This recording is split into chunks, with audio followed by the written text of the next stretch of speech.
It can be challenging talking about tough topics with our kids like politics. How do you approach it? And how deep into the subject should you go, especially when it comes to topics that many millennials haven't really experienced in their lifetimes? Yeah, that's right. We're talking about the second attempted assassination on former President Donald Trump and the upcoming November election. So here to talk a little bit more with us about how we can approach this topic with our kids is 9 News parenting expert Dr. Sheryl Ziegler. Dr. Ziegler, good morning. Good morning. This is honestly a great topic, not just to talk with your kids, but also to learn how to talk with people our own age about this. How should parents approach the topic of politics, though, with their children? So I think first, like so many things, there's age developmental appropriateness, right? So if you have really little kids, they maybe didn't have exposure, but you are a family that likes to talk about politics. Within every home, there's a real different level of how much they like to talk about these things. Try to be as open and maybe topic focused as possible. What's happening is, because we're so divisive, we get very personal. This becomes like, more about the person rather than maybe the politics. And so I think it's important to just say, yeah, sometimes there are problems or there are issues in the world. This is for little kids, and there's different solutions to it, right? So you start there. Then once they start getting older, they understand, or maybe they just get in the moment and they're debating with you. And some families actually have fun doing those kinds of things. Learn how to do that in a way that's open, in a way that doesn't shut anybody down, that creates that safety we've talked about before, where it's like, okay, we might have differing views, but that's really interesting, or thanks for letting me know. In fact, for that very reason, I'd almost argue that you should talk about politics in the home to teach your kids how to deal with that in the real world.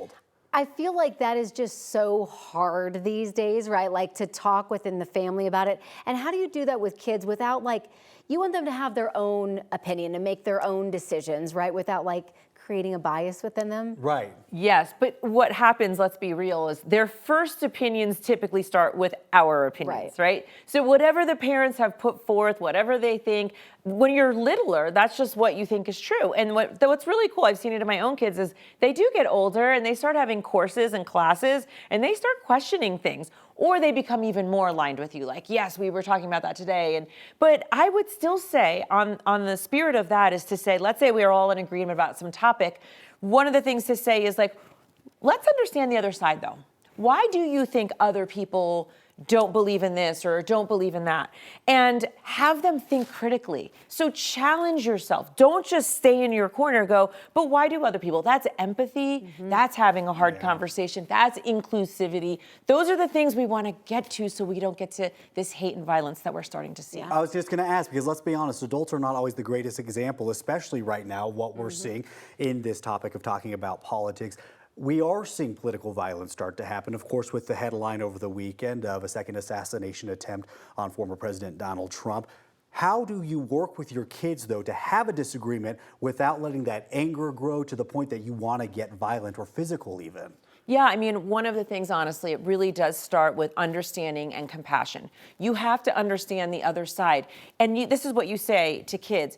You don't have to agree. You have to respect it. You have to understand it. And I think that's actually is a mandate for all of us. I don't have to agree, but I do need to understand. Because why is our country maybe split 50-50, almost down the middle about something? That means a whole lot of people might think differently than me. I think it is my responsibility as a parent to teach my kids to say, when you don't agree with something, you should be even more compelled to understand that piece.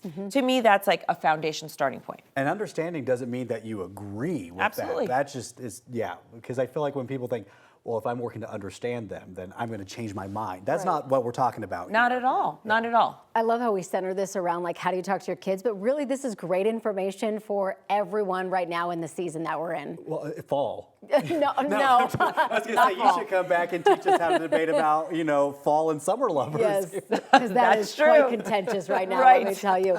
Really great advice as always, Dr. Ziegler. Thanks so much for coming in. Thank you.